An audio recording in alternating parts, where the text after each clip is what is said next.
बहुत बहुत स्वागत है, अभिनंदन है, आभार है आप सबका एजुकेशन इलाहाबाद के चैनल पर। मैं हर्ष प्रजापति, अध्ययनरत छात्र, इलाहाबाद विश्वविद्यालय, उपस्थित हूँ आप सबके समक्ष। एमए और एमएससी एमकॉम जो कि आपको पीजी का एग्ज़ाम हो रहा है सेमेस्टर वाइज, ठीक है। फर्स्ट सेमेस्टर का जो एग्ज़ाम हो रहा है, और जिन्हें नहीं पता है पासिंग मार्क कितना होता है, कब क्या कैसे घटना घट सकती है, फेल कब हो जाएंगे, ठीक है, यही मैं बताने वाला हूँ इस वीडियो के माध्यम से। और ये देखिए, इलाहाबाद विश्वविद्यालय द्वारा जो पासिंग क्राइटेरिया है उसी का ये पीडीएफ आपके समक्ष रखा हुआ है, ठीक है, क्योंकि मैं इधर उधर नहीं बात कर रहा हूँ। जो इलाहाबाद विश्वविद्यालय द्वारा प्रेस विज्ञप्ति जारी की जाती है उसी को आपके समक्ष रखा हुआ, और इसी का मतलब आपको समझा दूंगा, ठीक, जिससे कि आपके मन मानस मस्तिष्क में जो संशय, समस्या, सवाल, भय चल रहा है कि कितना नंबर आएगा कि आप नदी के इस पार पासिंग एरिया में आ जाएंगे, ठीक है, तो वही बताने जा रहा हूँ। तो चलिए स्टार्ट करते हैं। वीडियो को स्किप मत करना भैया आप लोग, वरना फिर महत्वपूर्ण जानकारी से आप वंचित रह सकते हैं।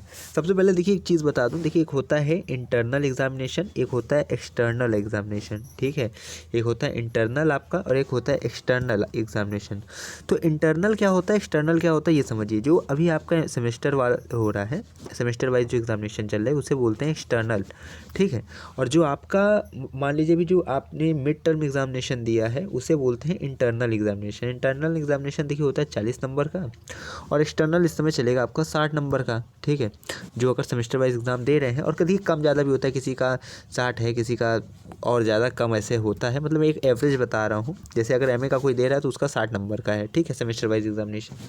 अब एक चीज़ समझिए, 40 नंबर का होता है आपका मिड टर्म एग्जामिनेशन, और 60 नंबर का होता है आपका सेमेस्टर वाइज एग्जामिनेशन। तो दोनों का टोटल मार्क्स कितना हुआ, 100 में से कितना नंबर आपको चाहिए, इसमें से कितना नंबर चाहिए, इसमें से कितना नंबर चाहिए, मिनिमम पासिंग मार्क्स ये बताते हैं। पहले ये समझिए कि जो आपको मिड टर्म एग्जामिनेशन है, ठीक है, मान लीजिए ये मिड टर्म एग्जामिनेशन है, ये कितने नंबर का होता है, ये समझिए। ये होता है 40 नंबर के। 40 नंबर देखिए बढ़ता किस तरह है, दो भाग में विभाजित होता है। पहला क्या होता है आपका होता है पहला प्रेजेंटेशन, और दूसरा होता है असाइनमेंट। प्रेजेंटेशन का मतलब होता है कि आप मौखिक पेपर जो देते हैं, ठीक है, आप जो अपना वाइवा देते हैं वो है प्रेजेंटेशन में। और असाइनमेंट में क्या है, लिखित जो आप प्रैक्टिकल अपना बनाते हैं। तो 20 नंबर का ये हो जाता है, ये जो पूरा एरिया है वो 20 नंबर का हो जाता है। इसके बाद यहाँ पे कहा जाता है आपका मिड टर्म, ठीक है, जिसमें आप लिखित परीक्षा देते हैं, 20 नंबर का ये रहता है, ठीक है।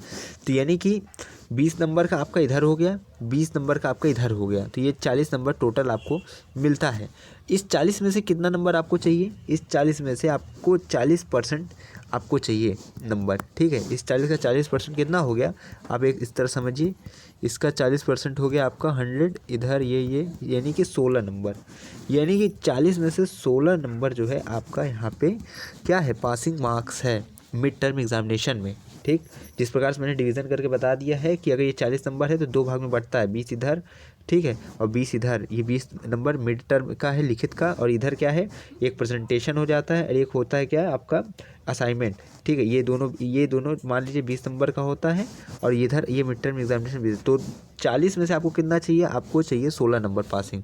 अब जो सेमेस्टर वाइज एग्जामिनेशन हो रहा है वो तो हो रहा है 60 नंबर का, तो उसमें कितना चाहिए वो देखिए, समझिए। पहले ये प्रेस विज्ञप्ति में आपको पढ़ के बता दूँ तो आप समझ जाएंगे। देखिए यहाँ पे लिखा है क्या, और सब छोड़ दीजिएगा, ये सब देखिए वैसे थोड़ा धुंधला दिखेगा आपको क्योंकि ये बहुत मुश्किल से मुझे मिला है, ठीक है। तो स्क्रीनशॉट मैंने किस प्रकार से करके आपके समक्ष ले आया हूँ, तो मैं पढ़ के बता दे रहा हूँ आपको। अगर साफ नहीं दिख रहा है तो आप मेरी आवाज़ सुनिएगा, उसी से आप समझ जाएंगे, ठीक है।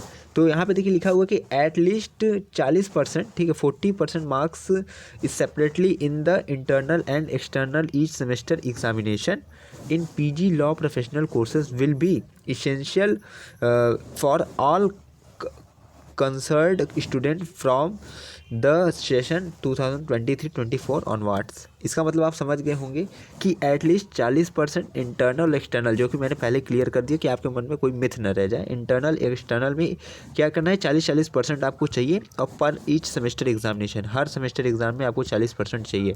तो अब जो मैं बता रहा था वो मैं आपको समझा दूँ, ठीक है। इसको जो है कि अभी तो मैंने बता दिया, जैसे कि अभी मैंने बताया कि आपका 40 उधर हो गया, इधर 60 आपका वो सेमेस्टर का है। तो सेमेस्टर में 40% चाहिए, तो इसका सेमेस्टर का अगर 40% अगर आप निकालेंगे तो क्या हो जाएगा, ठीक है, 4 छंग 24, ठीक, यानी 24 नंबर आपका पासिंग मार्क्स है, ये समझ लीजिए।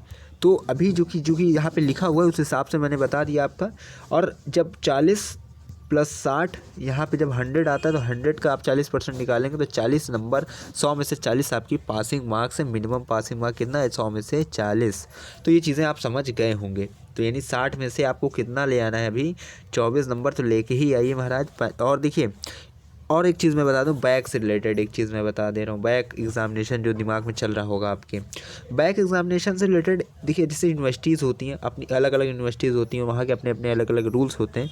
उस हिसाब से और यूनिवर्सिटीज़ का क्या है कि एक होता है 36% पासिंग मार्क्स होता है, ठीक है, कि हर सब्जेक्ट में 100 में से 36 आप ला रहे हैं तो आप पास हैं। अगर नहीं ला रहे हैं, ठीक है, लेकिन 25 नंबर आपने किसी सब्जेक्ट में ले आए हैं तो ठीक है, 25 नंबर मिनिमम आप लाए हैं, 26 है, 27 है, ठीक है, लेकिन 36 से कम है तो आप क्या है? आप बैक में हैं, ठीक है। ये होता है हर यूनिवर्सिटीज़ का, ठीक है, अलग अलग यूनिवर्सिटीज़ का इस तरह है। तो आप भी ये समझ के चलिएगा, ठीक है, कि अगर इतने के लगभग रहेगा तो आप बैक में भी रह सकते हैं। बाकी बैक का देखिए, यहाँ पे इस प्रेस विज्ञप्ति में बैक के लिए कोई स्पष्टता नहीं बताया गया है कि इतने नंबर से कम रहेगा तो बैक में रहेंगे, नहीं तो आप जो है पास रहेंगे। यहाँ पे केवल इतना कहा गया है कि 40% अगर आप अपना इंटरनल एक्सटर्नल में ले आ रहे हैं तो आप जो है पास हैं। बाकी बैक पे भी हम बहुत जल्द बनाएंगे, लेकिन इतना समझ आइए कि अन्य यूनिवर्सिटीज़ के हिसाब से आप भी अंदाज़ा लगा सकते हैं कि जैसे अन्य यूनिवर्सिटीज़ बोलती हैं, और यूनिवर्सिटीज़ की 36% अगर आपका है तो आप पास हैं। अगर 36% से कम है लेकिन 25 नंबर से ज़्यादा है, ठीक है, यानी 100 में से 25 अगर आप लाए हैं तो आप बैक में बैठ सकते हैं। 25 है, 26 है, यानी कि कुछ भी है, 36 से अगर कम है लेकिन 25 से ज़्यादा है तो आप बैक में रहेंगे।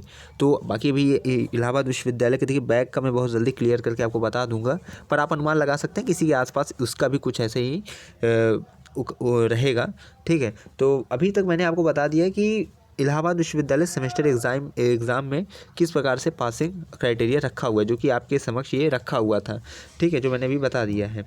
तो अब अपना आप समझ लीजिएगा कि जिस प्रकार से आप लिख रहे हैं, हर क्वेश्चन का हर पेज का 6-6 पेज तो लिख के आइए, जिससे कि आपको लिखने पे नंबर मिलेगा, ठीक है। टॉपिक वाइज, पॉइंट वाइज लिखते जाइए, ठीक है। हेडिंग की जगह पॉइंट वाइज बना के लिखेंगे तो उस पर ज़्यादा जो है नंबर स्कोर करेंगे आप।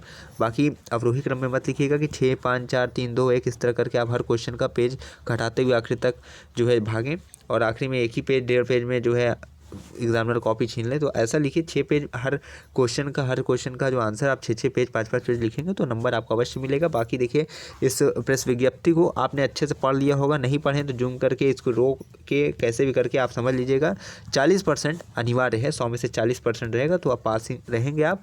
बाकी देखिए बैक का क्या है कि मैं बहुत जल्दी बता दूंगा उसका, ठीक है, पर अन्य यूनिवर्सिटीज़ का मैंने बता दिया कि 25 से ऊपर रहता है तो बैक आपका हो जाता है, पर 25 नीचे रहता है तो फेल हो जाता है, ठीक है।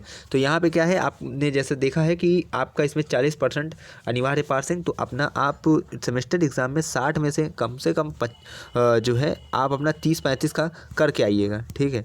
तो जो है आपका भविष्य जो है एकदम ठीक रहेगा। बाकी अपने से कोशिश करते रहिए। बाकी अब अन्य अपडेट जो होगी इलाहाबाद विश्वविद्यालय संगठक महाविद्यालय की, वो मैं चैनल के माध्यम से सूचित करता रहूँगा। अभी भी अगर आपके मनमानस मस्तिष्क में कोई समस्या सवाल चल रहा होगा इससे संबंधित तो आप उसे कमेंट बॉक्स में लिखिएगा। हम उस पर यथासंभव वीडियो बनाकर आपकी समस्या को दूर करने की यथाशीघ्र कोशिश करेंगे। वीडियो को शेयर कर दीजिएगा व्हाट्सएप ग्रुप में, टेलीग्राम ग्रुप में, जहाँ आप चाहें। बाकी चैनल को सब्सक्राइब कर लीजिएगा, यहाँ पर आपको अपडेट मिलती रहेगी। बहुत बहुत धन्यवाद, बहुत बहुत आभार।